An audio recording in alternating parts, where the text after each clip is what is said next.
د دې میاشتې نوم دا محرم الحرام دی.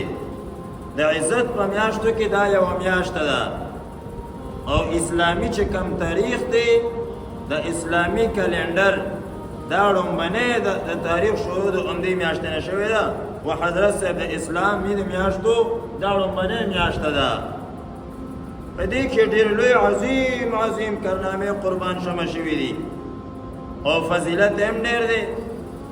خو په دې میاشت کې په 10 تاریخ باندې و حضرت صحابه د رسول الله صلی الله علیه وسلم د خاندان سره او د علی کرم الله وجهه د بچی سره او د بیبي فاطمه رضی الله تعالی عنها د بچو سره چې کوم ظلم شوی دی و حضرت صحابه د هغه یو ساس کې وینې په باره کې د اوښ